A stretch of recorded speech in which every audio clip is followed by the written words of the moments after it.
ఎప్పుడూ అగ్నిహోత్రమే. అగ్నిహోత్రం వంటింట్లో ఉన్నా కాల్చేస్తుంది, బెడ్రూమ్ లో ఉన్నా కాల్చేస్తుంది, లెట్రిన్ లో ఉన్నా కాల్చేస్తుంది, మేడ మీద ఉన్నా కాల్చేస్తుంది, నీ కింద ఉన్నా కాల్చేస్తుంది. నువ్వు ఎప్పుడూ ఈశ్వరుడితో అనుసంధానం అయిపోతూనే ఉంటున్నావు. పూజ ఒకసారి ఛార్జింగ్ అంతే, దాని ముందు కూర్చుంటున్నావు. ఎందుకని? గృహస్థాశ్రమంలో ఉన్నావు కనుక విడిచిపెట్టకూడదు కనుక, అంతే. తప్పించి ఆ స్థాయికి ఎదగడానికి పూజ. అప్పుడేమవుతుంది? నువ్వు ఏం చెయ్యి, స్మరణం. ఈ స్మరణకి హద్దు ఎక్కడుందండి? మీకు ఈశ్వరుడి పట్ల భక్తి ప్రబలిపోయింది అనుకోండి, మీకు సభాముఖంగా నేను ఈ మాట చెప్పాను అని మీరు అనుకోకండి. నేను మీకు ఒక్క ఉదాహరణ చెప్తాను.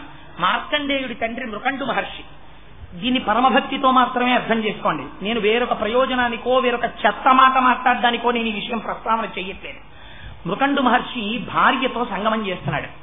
సంగమం చేస్తుండగా భార్యా సంగమం జరుగుతోంది.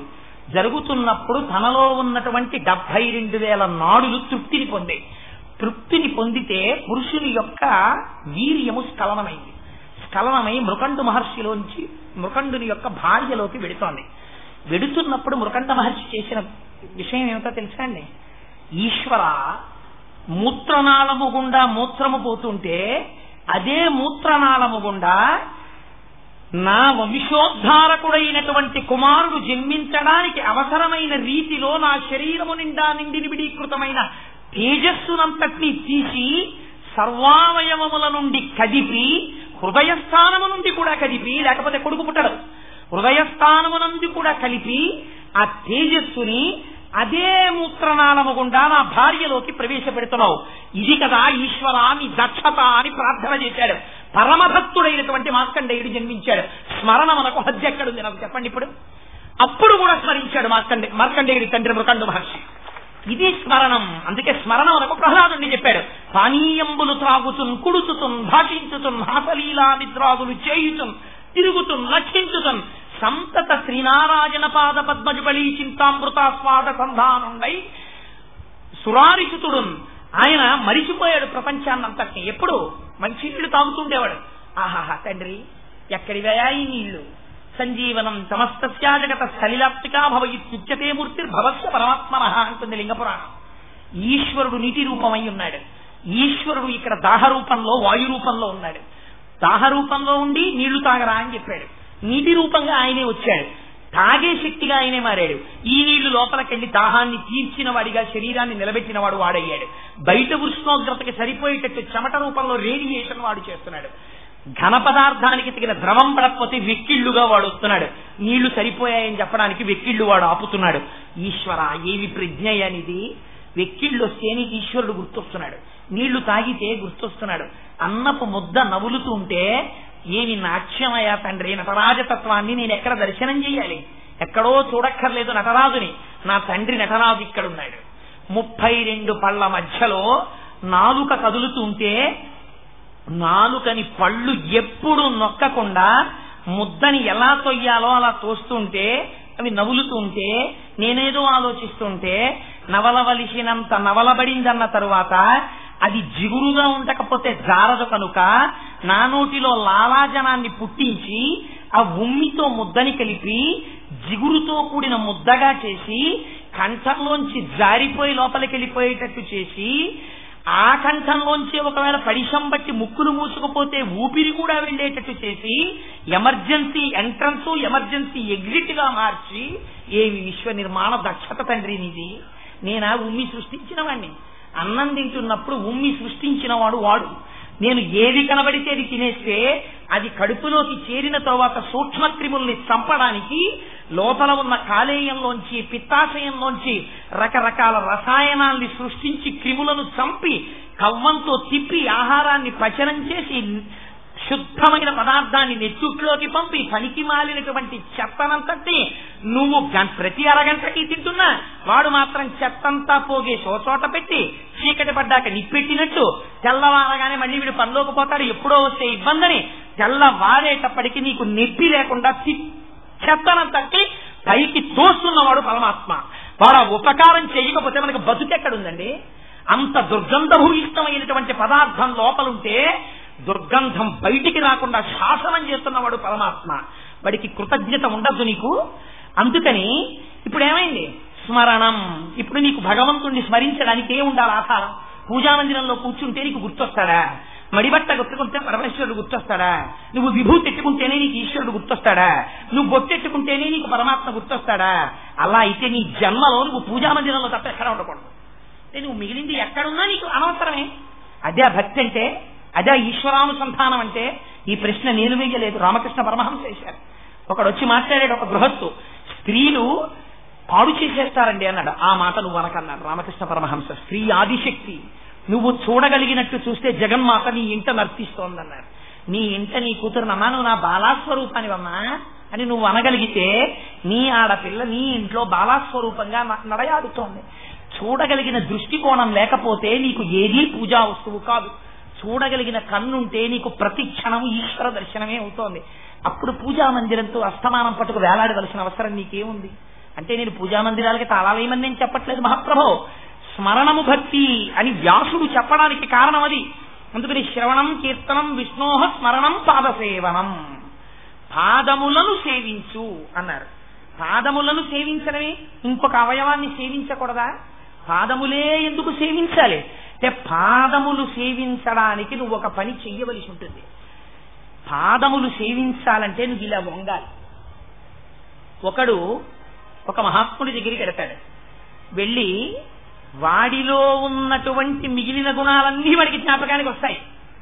కానీ ఆయన మా పక్కింట్లోనే ఉంటున్నాడు, ఆయన నాలాగే అన్నం తింటాడు, మేమిద్దరం కలిసి రైతు బజార్కి ఎడుతుంటాం, మేమిద్దరం కలిసి ఆఫీస్కి ఎడుతుంటాం, నాకు కారు ఉంది, ఆయనకి స్కూటర్ ఉంది, అప్పుడప్పుడు ఆయన నడిచి కూడా వెడుతుంటాడు, నేను ఎప్పుడు కారులోనే వెడుతుంటాను, సాయంకాలం మాత్రమే ఉపన్యాసం చెప్తాడు.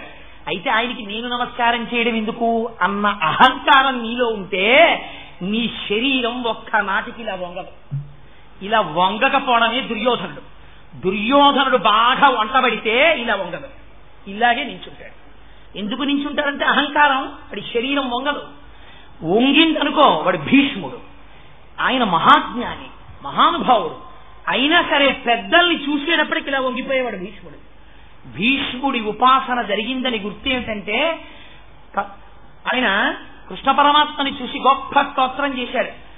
తను ఉద్దీపింప ప్రభాత నీరజ బంధు ప్రభమైన చేలము పైన్ రంజిల్ల నీలాలక వ్రజ సంయుక్త ముఖారవిందమతి సేవ్యం బై విజృంభింప మా విజయంజేరుడు వన్యకాడు మది నావేశించు నెల్లప్పుడుందని స్వచ్ఛంద మరణం ఉన్నవాడు శిరస్సు ఉంచి నమస్కారం చేశాడు. వేరొకరి పాదములు ముట్టుకోవాలంటే నువ్వు వంగాలి. అంటే నీకు ఈశ్వరానుసంధానం కలిగిందని గుర్తు ఏమిటంటే, నువ్వు ముందు నీకన్నా బాగా ఈశ్వరానుసంధానం చెయ్యగలిగిన వారి ముందు వంగుతావు. భక్తుల ముందు వంగితే భగవంతుడి ముందు కూడా వంగుతావు. ఈశ్వరుడి పాదములు సేవించాలంటే నువ్వు ఇలా వంగాలి. వంగి ఆయన పాదముల మీద పువ్వు తీయాలి. వంగడం చేత కాని వాడివి పాదసేవనం ఏం చేస్తావు? నువ్వు చెయ్యలేవు. పాదసేవనం పైగా అన్నిటికన్నా తక్కువ స్థాయి దేనికి చెప్తారు? పాదాలకి చెప్తారు. గొప్ప స్థాయి దేనికి చెప్తారు? తలకాయికి చెప్తారు. ఎందుకని? ఆలోచనలన్నీ ఎక్కడొస్తాయి? శిరస్సులో వస్తాయి. నేను ఈ ఉపన్యాసం చెప్తున్నాను, ఉపన్యాసానికి సంబంధించినటువంటి ఆలోచనలన్నింటికీ నిలయమేది? తల. కానీ మీరు నాకు నమస్కారం చెయ్యాలనుకోండి, ఎగిరిగిరి కోటేశ్వరారు పొడుగ్గా ఉంటారు, మా బల్ల దక్షిణ చేసుకుని ఎక్కిన తలకాయకి ఇలా అంటారా? అనరు. మీరేం చేస్తారు? నా పాదాలకి ఇలా అంటారు. ఏం నా పాదాలకి నమస్కారం చేయడమే? నా తలకి నమస్కారం చెయ్యాలి కదా. నా తలకి చేయకుండా పాదాలకి నమస్కారం చేయడం ఎందుకు? పాదమునకు నమస్కారము చెయ్యటకు నువ్వు వంగవలే. జ్ఞాపకం పెట్టుకోండి. ఆయన పాదాలు కింద ఉంటాయి, నీ శిరస్సు పైన ఉంటుంది. నీ శిరస్సు వంచడం ఆయన చెప్పినటువంటి మాటలను అర్థం చేసుకున్నాను అని గుర్తు. అందుకని అయ్యా మీరు మాకు మార్గమును చూపించగలిగిన వారని నేను అంగీకరించి తిని, మీ యందు మాకు మార్గమును చూపించగలిగినటువంటి దక్షత ఉన్నది, ఈశ్వరానుసంధానం ఉన్నదని గుర్తిరిగి నేను మీ ముందు వంగుతున్నాను అని నీ ఇతరమైన అహంకారములు పక్కన పెడితే కిందనున్నటువంటి పాదముల కోసం నీ చేతులు చాపి కింద పెడతావు. ఒక్కొక్కరు శిరస్సు తీసుకెళ్లి పాదాల మీద పెడతారంటే అతి వినయం. ఒక్కొక్కరు సాష్టాంగం చేసేస్తారు, ఇంకా దాన్ని మించిందే లేదు. అందుకని ఏమైంది ఇప్పుడు? పాదసేవనం. అందుకే మహానుభావుడు మాలాకారుడు అడిగితే రెండు అడిగాడు. ఇవి రెండు బాబా గారు చెప్పినట్టు shraddha and saburi should go hand in hand అన్నారే, అలాగా నీ పాద కమల సేవయు నీ పాదార్చకులతోడి నెయ్యము నితాంతాపారభూత దయయు తాపసమందార నాకు దయసేయగదే. ఎంత గొప్ప పద్యం అండి భాగవతంలో. ఆ ఒక్క పద్యం మీద 7 రోజులు ఉపన్యాసం చెప్పచ్చు. పద్యం చిన్నది. నీ పాద కమల సేవయు, నాకేం కావాలో తెలుసా తండ్రి? సర్వకాలముల యందు నీ పాదములను నేను సేవ చెయ్యాలి. అయితే నీ పాద సేవ చెయ్యాలంటే ఏది కావాలో తెలుసా? నీ పాదార్చకులతోడి నియ్యము. ఎప్పుడూ నీ పాదములు ఎడతెగక సేవ చేసేటటువంటి మహాభక్తులైన వాళ్లతో నాకు స్నేహం కావాలి. ఎందుకని? స్నేహం ఉందనుకో వారేం చేస్తారు? స్నేహం ఉన్నది అని గుర్తేమిటి? అందుకే తెలుగులో ఆ మాటకి స్నేహ అంటారు. స్నేహ అన్నది స్నిగ్ధ, బీయింగ్ స్టికీ అంటారు చంద్రశేఖర పరమాచార్య స్వామి. అంటుకుని ఉండుట. వారు ఏం చేస్తారు? నిన్ను చూడగానే గుర్తుపడతారు. ఆహా దొరగారా రండి అంటారు. దొరగారా రండి అన్నారు అనుకోండి, అంటే దొరగారు నీ మనస్సులో ఉన్నారు, వారితో కలిసి ఉన్నావు అంటే. నన్ను ఉదాహరణగా చెప్పానని మీరు అనుకోకండి. ఒక పెద్దల యొక్క మనస్సులో మీరు ఉన్నారనుకోండి, అప్పుడు ఏమవుతుంది? వారితో కలిసి నడుస్తావు. కలిసి నడవడంలో మాత్రమే నీ అహంకారం విడిపోతుంది. అందుకే భాగవతంలో దశమస్కంధంలో రాక్షస సంహారం అంతా కృష్ణ భగవానుడు చేస్తాడు. ఒక్క లుబ్ధత్వాన్ని పోగొట్టడం కోసమని చెప్పి గార్ధవాసుల సంహారం మాత్రం కృష్ణుడు చెయ్యడు, బలరాముడి చేత చేయిస్తాడు. తాటిపళ్ళుంటాయి, తాటి చెట్లు. ఆ తాటి చెట్లకి తాటిపళ్ళున్నాయి, అవి మంచి వాసన. గోపాలబాలుడు అడిగారు, కృష్ణ కృష్ణ నాకు ఆ తాటిపళ్ళు తినాలనుంది అన్నారు. అంటే కృష్ణుడు అన్నాడు, వెళ్లి తాటిపళ్ళు కొయ్యొచ్చు, కానీ అక్కడ గార్ధవాసురుడు ఉన్నాడు, గాడిద. గాడిద తాటిపండు తినదు, కానీ ఎవరైనా తాటిపండు కోసుకుంటే అది ఒప్పుకోదు. తాటిపండు ముగ్గితే మంచి వాసన, పాపం పిల్లలకి తిందామని కోరిక. తిందామని వెడితే వాడు గాడిద రూపంలో వచ్చే కాళ్ళతో తన్ని పడగొట్టేస్తాడు. అందుకని వాళ్ళకి ఏ కష్టం వచ్చినా కృష్ణుడికి చెప్పుకుంటారు, ఇది భక్తి. కృష్ణుడికి చెప్పారు, కృష్ణ కృష్ణ మాకు తాటిపండు తిందామంటే లేదని. అంతకుముందు బకాసురుణ్ణి కృష్ణుడు వధించాడు, ఇతర రాక్షసుల్ని కృష్ణుడు వధించాడు, పూతనా సంహారం చేశాడు. ఏం ఒక్క గార్ధపాసురుణ్ణి కృష్ణుడు సంహరించకూడదా? సంహరించాడు. ఎవరితో సంహరింపజేశాడో తెలుసా అండి? అరణ్యంలో వెళ్లేటప్పుడు బలరాముడికి పాల సంవాహనం చేశాడు. చేసి బలరాముడు వెళ్ళాడు లోపలికి. వెడితే ఆ గాడిదొచ్చి కాళ్ళతో తన్నింది. ఆ తాడి చెట్టుని కదిపాడు బలరాముడు. బలము మిగుల కల గబలభద్రుడనిలో కర్రమనుడ గుట్ట చేసి రాముడనియు సతికి పుట్టె గర్భ సంకర్షణంబున సంకర్షుణండనెడి ఘనుడు సుతుడు అంటారు పోతన గారు. ఆయన పేరే బలరాముడు. ఆయనకి పైకి బలము, ఆంతరమునందు జ్ఞాన విజ్ఞాన విభవ సంపన్నుడు. అందుచేత ఆయన కదిపాడు. కదిపేటప్పటిక తాటి పళ్ళు పడుతున్నాయి. పడుతుండేటప్పటిక గాడిద వచ్చేసి తనబోయింది. వెంటనే ఆయన కాళ్లు పట్టుకున్నాడు. పట్టుకుని గిర్ర గిర్ర గిర్ర గిర్ర తిప్ప తాడి చెట్టు వేసి కొట్టాడు. కొట్టేటప్పటికి తాళ వృక్షము తాకనది ఉందోగ్రతిన్నని విపరీతమైన వేగంతో ఇది వెళ్లి ఆ తాడి చెట్టుకు తగిలేటప్పటికి ఆ తాడి చెట్టు కూలిపోయింది. ఈ గార్ధపాసురుడు మరణించాడు. చుట్టాలందరూ పరిగెత్తుకొచ్చారు. కృష్ణుడు గోపాలబాలుడు చంపేశారు. అయిపోయింది ఆ వృత్తాంతం. ఏమిటా వృత్తాంతం అంటే, భగవంతుడు నీ యొక్క లుబ్ధత్వాన్ని తీయడు. ఎవరు తీస్తారు? భాగవతులు తీసేస్తారు. భాగవతులు ఏం చేస్తారు? భక్తుడైన వాడు తనకి అని తినడు. ఒక మధుర పదార్థం ఉందనుకోండి, 10 మందికి పెట్టి తాను తింటాడు. ఎప్పుడు లోకంతో కలిసి పంచుకుంటాడు. తనకొక విషయం తెలుసు అనుకోండి, 10 మందికి చెప్పుకుంటాడు. అందుకే భగవద్గీతలో గీతాచార్యుడు అంటాడు, ఏం చేస్తున్నాడు నా భక్తుడు అంటే 10 మందితో కలిసి నా కథలు చెప్పుకుని మురిసిపోతున్నాడు అంటారు. అందుకని ఎప్పుడు అన్ని పంచుకుంటూ ఉంటాడు. పోగేసుకోవడం అనేటటువంటిది భక్తుడికి చేత కాదు. ఈ భక్తుని యొక్క ప్రవర్తన చూస్తే తప్ప స్వార్థపరుడు మారడు. అందుకే కబీర్ దాస్ గారి ఇంట్లో కందిపప్పు లేదు, ఓ గింజ బియ్యం లేవు. ఇంటికి నామదేవుల వారు వచ్చారు. భార్య లోయిని పిలిచి గబగబా వెళ్లి వంట చేసేసాయి, మహాత్ములు వచ్చారు వడ్డిద్దామన్నారు. అంటే పాపం ఎక్కడి నుంచి తెస్తుంది? ఇంట్లో ఏమీ లేవు. ఏమండి ఏమీ లేవండి అని చెప్దామంటే ఈయన వాళ్ళందరితో కలిసి సంకీర్తనం చేసుకుంటున్నాడు సంతోషంగా. ఇన్నాళ్లకు వచ్చారు మహాత్ములని, అన్నం పెట్టాలి. ఏం చేస్తుంది? వర్తకుడి దగ్గరికి వెళ్ళింది. వెళ్ళి, అయ్యా వంట చేయాలయ్యా, కాస్త పదార్థాలు నేను నా భర్త నా బిడ్డ తినడానికి వద్దు, మా ఇంటికి వచ్చిన మహాత్ములకి వండి పెట్టడానికి అరువు ఇయ్యింది. ఆయన అన్నాడు, మీ ఆయన ఎక్కడి నుంచి తెచ్చి అరువు తీరుస్తాడు? నువ్వు చాలా అందంగా ఉంటావు, ఇవాళ రాత్రి నాకు పడక సుఖం ఇస్తానంటే నీ ఇంటికి వచ్చిన అతిథుల్ని పోషించడానికి నీకు వెచ్చాలు అరుగిస్తానన్నాడు. తన శరీరం పాడైనా ఆ వచ్చినటువంటి అతిథులు పోషింపబడతారు, భర్త మాట నిలబడుతుందని అలాగే వస్తానంది లోయి. ఇచ్చాడు. ఇచ్చి వండింది, వడ్డించేశారు. వచ్చిన వాళ్ళు తినేశారు, వెళ్ళిపోయారు. వీధి వరకు సాగనంపాడు. సంతోషంగా రామనామ సంకీర్తనం చేసుకుంటూ ఇంట్లోకి వచ్చేశాడు. భార్య అంది, ఎక్కడి నుంచి తెచ్చావు లోయి, అంత బాగా వండి పెట్టావన్నాడు. రాత్రికి వచ్చి పడక సుఖం ఇస్తానని చెప్పి అంగీకరించి తెచ్చాను అంది. కబీర్దాస్ గారు అన్నారు, ఇందులో ఏమున్నాయి? చర్మము, రక్తము, మాంసము, కొవ్వు, అస్థి, శుక్ల, మేధ అనబడేటటువంటి 7 పదార్థముల సంఘాతము. ఇటువంటి మాంసపు ముద్దని తీసుకెళ్లి 1 గంట సేపు ఆయన పక్కన పడుకోబెడితే ఇంతమంది మహాత్ములు తినడానికి వెచ్చాలిచ్చాడా? ఎంత ఉదార పురుషుడులోయి. అమ్మో చీకటి పడిపోయింది, నిన్ను తీసుకెళ్లాలి రా అన్నారు.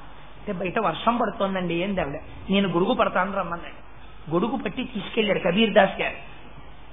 ఆవిడ వస్తుంది అనుకోలేదు. వర్తకుడు తలుపు కొట్టింది, తలుపు తీశాడు. తల్లి కొంత తడిసిపోయి ఉంది. ఆశ్చర్యపోయాడు, అదేమిటి ఇంత వర్షంలో ఎలా వచ్చావు అన్నాడు. నా భర్త తీసుకొచ్చారు గొడుగు పట్టి అంది. నీ భర్తకి ఈ విషయం తెలిసే తీసుకొచ్చారా అంది. మా ఇంటికొచ్చిన మహాత్ములైనటువంటి అతిథులకు అన్నం పెట్టడం కోసమని వెచ్చాలు అరువిచ్చి 7 ధాతువుల సంధానమైనటువంటి ఈ శరీరాన్ని 1 గంట నీ పక్కన పడుకోబెడితే అంత గొప్ప ఉపకారం చేసిన నువ్వు కోరిన ఈ చిన్న కోరికకి నా భర్త సిగ్గుపడ్డాడు అంది. తెల్లబోయి బయటికి వచ్చి చూశాడు. రామనామ సంకీర్తనం చేసుకుంటూ నిలబడున్నారు కబీర్దాస్ గారు. వెంటనే వచ్చి ఆయన పాదాల మీద పడిపోయాడు. తన ఐశ్వర్యాన్ని పేదలకి దానం చేసి కబీర్దాస్ గారికి శిష్యుడైపోయాడు. ఇప్పుడు చెప్పండి, అంతకుముందు లేడా ఈశ్వరుడు? ఉంటాడు. మార్చగలిగినది మహాత్ములే మారుస్తారు లుబ్ధ గుణాన్ని. వారు తప్ప ఈశ్వరుడు కూడా దాన్ని తీయడం చాలా కష్టం. అందుకే పెద్దలు ఏం చెప్పారంటే, శ్రవణం కీర్తనం విష్ణోః స్మరణం పాదసేవనం. మహాత్ములకు తద్దిద్ధి ప్రణిపాతేన పరిప్రశ్నేన సేవయా. రామాయణంలో వాల్మీకి మహర్షి అంటారు, సత్యేన లోకాంజయతి దీనేన్ దానేన రాఘవ గురూన్ శుశ్రూషయ ధనుషాయుధి శాస్త్రవాన్. గురువులను సేవించి గెలిచాడు రామచంద్రమూర్తి. అందుకని పెద్దల యొక్క పాద సంవాహనం చెయ్యాలి, ఈశ్వర పాద సంవాహనం చెయ్యాలి. అందుకని 9 భక్తులలో అదొక్కటే నిన్ను ఉద్ధరించచ్చు. ఉద్ధరించరా? మహాత్ముల యొక్క పాద సంవాహనం ఈ ఎత్తేలా ఒక ఎత్తింది. అందుకడిగాడు మాలాకారుడు, నీ పాద కమల సేవయు నీ పాదార్చకులతోడి నియ్యము. ఆ భక్తులతోడి స్నేహం లేకపోతే మళ్ళీ అహంకారం పుట్టేస్తుంది. నితాంతాపారభూత దయయు సర్వ జగత్తు ఎడలా ఉన్నదొక్కటే పదార్థం అనేటటువంటి అపారమైన ప్రేమ. తను తింటూ రొట్టె కుక్కకి పెట్టేవారు బాబాగారు. ఎందుకు పెట్టారు? ఉన్నదొకటే పదార్థం. ఇది భక్తికి చరమస్థాయి. ఉన్నదొకే ఈశ్వరుడు. నువ్వు పూజాగదిలో నైవేద్యం పెట్టింది నైవేద్యం కాదు. వేలుపులట నాకంటే వేలుపు మరి ఎవ్వడను చుబి కవి కనగిమా వేలుపుల గోడపైనో హేలావతి నీత నూజుడే ఇంగిలి చేశాను అంటారు పోతన గారు. బయట అమ్మా భవతి విక్షాందేహి అని ఏడుస్తూ స్పృహ తప్పిపోతున్నాడు ఒకడు. ఇక్కడ నువ్వు మడిబట్ట కట్టుకుని నైవేద్యం పెడుతున్నావు. లోపల ఈశ్వరుడికి అందుతుందా? ఇంత పులిహార బట్టికెళ్ళి వాడికి పెట్టి నైవేద్యం పెట్టు. దీనికి పరమశించిపోతాడు పరమాత్మ. ఇలా లేనప్పుడు ఈశ్వరుడు అంగీకరిస్తాడా? లక్ష్మీబాయిని పిలిచి రొట్టె తెమ్మని తను రొట్టె తినబోతుంటే కుక్కొస్తే కుక్కకి విసిరి కుక్క తిని తోకాడించుకుంటూ వెళ్ళిపోతే బాబా రొట్టె చెయ్యమన్నారు, కుక్కకి పెట్టారు. ఎందుకు నన్ను ఇలా కష్టపెట్టడం అంటే, అమ్మా కుక్క ఆకలి ఒకటి నా ఆకలి ఒకట. నా ఆకలి నువ్వు చూస్తావు, కుక్క ఆకలి ఎవరు చూస్తారు? ప్రపంచంలో అన్ని ప్రాణులు ఈశ్వరుడే అని చెప్పారు బాబాగారు. ఇది బ్రహ్మజ్ఞానం అంటే. అంతటా ఒకటిగా చూసుట. అలా చూడేటటువంటి భావనని ఎందు సర్వకాలముల ఎందు నిలబడడానికి సజ్జనులతోటి సాంగత్యం ఉండాలి. సత్సంగత్వే నిస్సంగత్వం, నిస్సంగత్వే నిర్మోహత్వం, నిర్మోహత్వే నిశ్చలతత్వం, నిశ్చలతత్వే జీవన్ముక్తి అంటారు భజగోవిందంలో శంకర భగవత్పాదులు. అందుచేత శ్రవణం కీర్తనం విష్ణోః స్మరణం పాదసేవనం అర్చనం. అర్చనం అనగా పూజించుట. పూజించుట అంటే మనకు వెంటనే ఒకటి జ్ఞాపకానికి వచ్చేస్తుంది, రిచువలిస్టిక్ పూజ. మనము చేస్తాం దిక్కుమాలిన పూజ. నేను ఇలా అన్నాను అనుకోకండి. అంత ప్రెషరు ప్రపంచంలో దీని మీద, పూజ మీదే. ఎందుకని? ముందు పేపర్ చదువుకోవాలి, తర్వాత కాఫీ తాగాలి, స్నానం చెయ్యాలి. ఇవన్నీ చేస్తూ హాయిగా ఈశ్వరానుసంధానం చేసుకుంటే నీకు పోని బెంగన్నా ఉండదు, పోని అది ఉండదు. ఏమిటో బెంగ. ఎందుకని అంటే పూజా మందిరంలో వెళ్ళిపోలేదు. అందుకని ఆ బెంగతో ఇతర పనులు నువ్వు చేస్తున్న దాని మీద అశ్రద్ధ. శ్రద్ధయా దేయం. ఆఖరికి నీ ఇంటికి వచ్చినటువంటి పాలవాడికి గిన్నెవ్వడంలో కూడా విసుగే. పాలు తెచ్చిన వాడిని ఈశ్వరుడిగా నువ్వు చూస్తే, పాలలో ఈశ్వరుణ్ణి చూస్తే, గిన్నెలో ఈశ్వరుణ్ణి చూస్తే నీకు ఈ టెన్షన్ లేదు. వచ్చిన ప్రాబ్లం ఏమిటంటే ఇవేవి ఈశ్వరుడు కావు, పూజామందిరంలో ఉన్నవాడే ఈశ్వరుడు. So you will be getting in to the worshipping room with tension heart. కాబట్టి ఇది వర్క్ చేస్తుంది. ఒక 40 నిమిషాలు ఈ టెన్షన్ డిశ్చార్జ్ అవ్వదు, ఈ 40 నిమిషాలే నీ పూజ. కాబట్టి నీ కోపం అంతా అక్కడ, పువ్వు వేయడం కూడా ఇలా. ఏమిటి అర్చన? అర్చన అంటే పృథు మహారాజు గారు అర్చన అని పిలిచారు ప్రపంచంలో. అర్చన అంటే ఏమిటో తెలుసా అండి? అర్చన గురించి నేను ఇవాళ చెప్తే మహాప్రభు సాయిబాబా గారు రుచిని ఇచ్చారా నాయన. అర్చన అన్న ఓ టాపిక్ 6 నెలలు మాట్లాడచ్చు. అర్చన అంటే మీరు ఏం చేస్తారు? ప్రధానంగా అర్చనలో షోడశోపచారాలు ఉంటాయి, కానీ ప్రధానం ఏది చేస్తారు? పాదముల దగ్గర నుంచి శిరస్సు వరకు దర్శనం చేస్తారు. దీన్ని అథాంగ పూజ అని పిలుస్తారు. స్త్రీ స్వరూపంలో ఉపాసన చేస్తే చంద్రశేఖర పరమాచార్య స్వామి వారు నిర్ధారించి చెప్పారు. అందుకే లలితా సహస్రం తల దగ్గర నుంచి పాదాల దగ్గరికి వెళ్తుంది. మీరు కేశాది పాదాది పర్యంతము అంటారు, తలవేపు నుంచి పాదాల దగ్గరికి వస్తారు. పురుష స్వరూపంగా చేస్తే పాదాల దగ్గర నుంచి శిరస్సు వరకు పెడతారు. అంటే భగవంతుడు పురుషుడా స్త్రీయా? స్త్రీ పురుష నపుంసక మూర్తియును కాక, తిర్య కమర నరాది మూర్తియును కాక, కర్మ గుణభేద సరసత్ర కాశికాక, వెనుకనందుయుతానగు విభుతలంతు. అసలు ఆయన వేవి కాదు, కానీ నీకేదో ఉండాలి కాబట్టి రూపం. అందుకని మొదలు పెట్టావు. అథాంగ పూజ చేస్తావు. నువ్వు చేసినప్పుడు ఎలా చేస్తావు? ఓ పూజ చేతిలో పట్టుకుంటావు. పువ్వు చేతిలో పట్టుకుని ఓం కేశవాయ నమః పాదౌ పూజయామి, ఓం నారాయణాయ నమః గుల్భౌ పూజయామి, ఏదో ఓం మాధవాయ నమః ఊరుం పూజయామి, ఓం ముకుందాయ నమః కటిం పూజయామి, వక్షే పూజయామి, నేత్రే పూజయామి, లలాటం పూజయామి, శిర పూజయామి, సర్వాంగణ్యాన్ని పూజయామి. ఇది ఎన్నాళ్ళలో వచ్చేస్తుంది నీకు. ఇది జీవితాంతం పుస్తకం ఉండాలి ఇది చదవడానికి, ఏం అక్కర్లేదు. ఓ 15 రోజులు చదివేటప్పటికి వచ్చేస్తుంది. వచ్చేస్తే నువ్వేం చేస్తావు? పళ్ళెం పువ్వులు చేతిలో పట్టుకుని ఓం కేశవాయ నమః పాదౌ పూజయామి, ఓం మాధవాయ నమః గుల్భౌ పూజయామి అని ఓహో మొదలెట్టేస్తావు. నోటికి యాంత్రీకరణము, చేతికి యాంత్రీకరణము. అందుకే ఆ పూజ. అందుకు కాదు. అర్చనం అంటే అహింస ప్రథమం పుష్పం, పుష్పమింద్రియ నిగ్రహ, సర్వభూత దయా పుష్పం, క్షమా పుష్పం విశేషత, ధ్యాన పుష్పం, ధ్యాన పుష్పం, తప పుష్పం తు సత్వం, సత్యమస్త విహం పుష్పం, పుష్ప విష్ణో ప్రీతికరం భవేత్. ఆ పువ్వుల్లోకి మారాలి. మారుతూ ఒక్కొక్క గుణాన్ని తెచ్చుకోవాలి. తెచ్చుకుంటూ అథాంగ పూజ చేసినప్పుడు ఏ మూర్తి పూజా మందిరంలో ఉన్నారో వారిని ఇక్కడ నిలబెట్టుకోవాలి. నిలబెట్టుకుని నీ కళ్ళు మూసుకుని నువ్వు పువ్వు తీసి వేస్తుంటే పాదౌ పూజయామి అన్నారనుకోండి, అనేటప్పటికీ మీ కళ్ళల్లో స్వామి యొక్క పాదములు కనపడాలి. శంకర భగవత్పాదులు సౌందర్యలహరిలో చెప్తారు. అర్చన చెయ్యడం అంటే ఏమిటో, చూడటం అంటే ఏమిటో చెప్పారు. మామూలుగా చెప్తే శంకరాచార్యులు వారు అలా చెప్పారు, జగద్గురువులు అంటారని మహానుభావుడు తననే విద్యార్థిగా పెట్టేసుకున్నారు. కదే కాలే మాత కదయ కలిత లక్తకరతం పిబేయం విద్యార్థి తవ చరణ నిర్ణేజన జలం ప్రకృత్యా మూకానామపి చ కవితా కారణతయా అని ఆయన అంటారు. అమ్మా, బంగారు పళ్ళెంలో నీ పాదములు తీసుకొచ్చి పెట్టితే, నీ పాదాలు 2 ఆ బంగారు పళ్ళెంలో పెడితే, మంచినీళ్లు పోసి నీ 2 పాదాలని నా చేతులతో కడిగితే, నీ పాదాలకున్నటువంటి లత్తుక కరిగి నీటిలోకి వస్తే, ఆ ఎర్రటి నీటిని ఉద్ధరిణితో తీసి నా కుడి చేతిలో పోసుకుని నేను నోట్లోకి పుచ్చుకుంటే, పిబేయం విద్యార్థి తవ చరణ నిర్వేజన జలం. విద్యార్థిగా నేను ఇప్పుడు తాగుతానమ్మా నీ పాదజలం అని అడిగారు. అంటే నిజంగా అమ్మవారు వచ్చి పాదాలు కడుగుతాననే కడగగలరు శంకరులు. అంటే మానసికంగా నువ్వు చెయ్యగలగాలి. నీ మనస్సు అక్కడ పెట్టాలి. మయ్యేవ మన ఆదర్శ మయి బుద్ధి నివేశయ అంటాడు భగవద్గీతలో గీతాచార్యుడు. నీ మనస్సు అక్కడికి వెళ్ళాలి. అథాంగ పూజలో నువ్వు ఇక్కడ దర్శనం చేసి వేస్తుంటే ఆపాదమస్తకం నువ్వు చెప్పేయగలగాలి. నీకు ఇక్కడ దర్శనం అయిపోతుండాలి. శిర పూజయామి, సర్వాంగణ్యాన్ని పూజయామి అనేటప్పటికీ ఇక్కడ నీకు దర్శనం అవ్వాలి.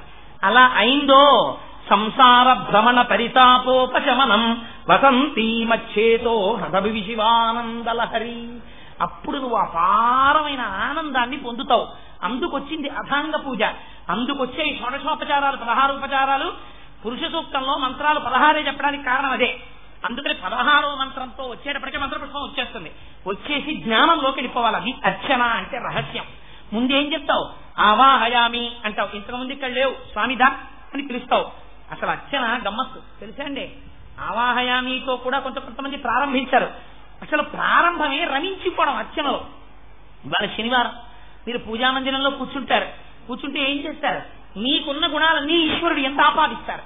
మీరు రాత్రల్లా నిద్రపోయారు, అందుకని మీరు ఏమంటారు? ఈశ్వరుడు కూడా నిద్రపోయాడంటారు.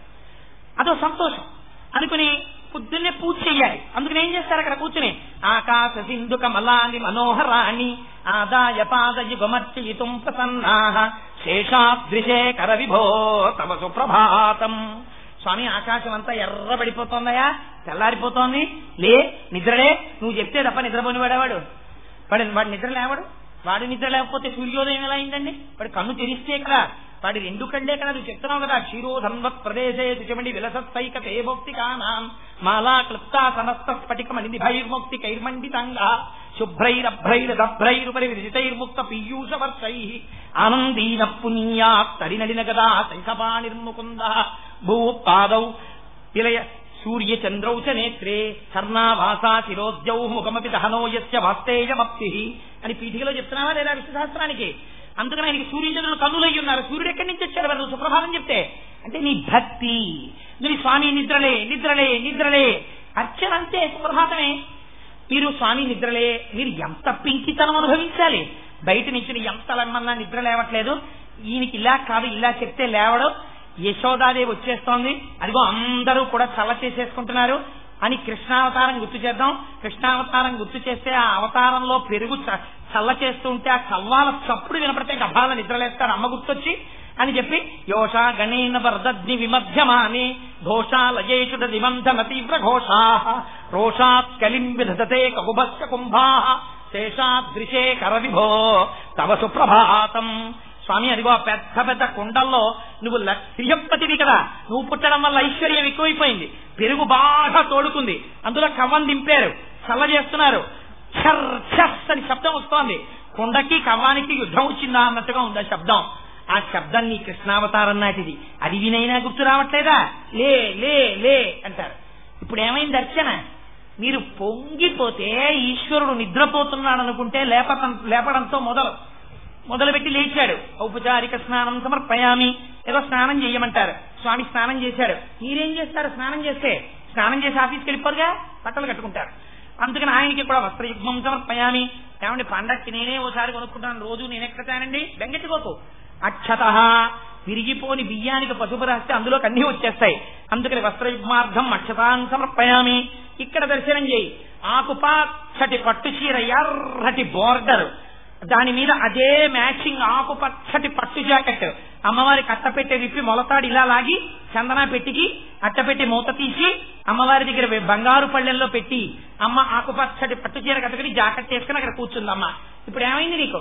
మానస పూజ అక్షతలోంచి వచ్చేసింది అంతే. అది అమ్మవారు నిజంగా ఇదే కట్టుకుంటుంది, నీ మనస్సు అందితే. అందుకని ఏమైంది? అర్చనలో వస్త్రం ఇచ్చావు, యజ్ఞోపవీతం ఇచ్చావు, దీపం చూపించావు. అసలు ఆ దీపం చూపించడమే పెద్ద కథ. అందుకని దీపం చూపించావు, ధూపం చూపించావు. ఆఖరికి నువ్వెలా కొంచెం టిఫిన్ తినేలాడతావో అలాగే ఆయనకు కూడా కొంచెం టిఫిన్ పెట్టాలి. అందుకని మహానైవేద్యం మధ్యాహ్నం భోజనం అయ్యే టైంలో చెయ్యాలి. అందుకని ఇప్పుడేం చేస్తావు? నువ్వెలా తింటావో అలాగే ఆయనకి కూడా అవసర నైవేద్యం అంటే కొంచెం టిఫిన్ పెట్టాలి. 10 అయిపోతావు, ఆఫీస్కి వెళ్ళిపోతావు, 10 అయిపోతే. అందుకని చెప్పేసి మీ ఆవిడ ఏం చేస్తుంది? ఇంట్లో ఎవరో వచ్చారు మాట్లాడుతూ కూర్చున్నావు, ఏమంటే ఒక్కసారి అంటుంది, ఏదో పని ఉన్నట్టు. వంటింట్లో కడతావు, ఏమిటే అంటావు, మళ్ళీ టైం అయిపోతుందని వెళ్ళిపోతారు. ఇడ్లీ తినిపించాను, ఆయన ఇంకా పంపించేసి కొంచెం టిఫిన్ తినండి అంటుంది. ఎందుకని? నువ్వు టిఫిన్ తినడం మీద ఆవిడికి శ్రద్ధ. అంతేగాని 10 గంటలకి తీసుకొచ్చి 4 ఇడ్లీలు అలా వారేసి తినండి అంత కదా. మెల్లిగా తినండి వెక్కిళ్ళు వస్తాయి మెల్లిగా తినండి అంటుంది. నువ్వు పెట్టే నైవేద్యం కూడా అలాగే పెట్టాలి. ఓం ప్రాణాయ స్వాహ, ఓం అపానాయ స్వాహ అని స్వామి వెక్కిళ్ళు వస్తాయి. మధ్య పానీయం సమర్పయామి, కొంచెం మధ్యలో మంచినీళ్ళు తాగు. అయిపోయిందా?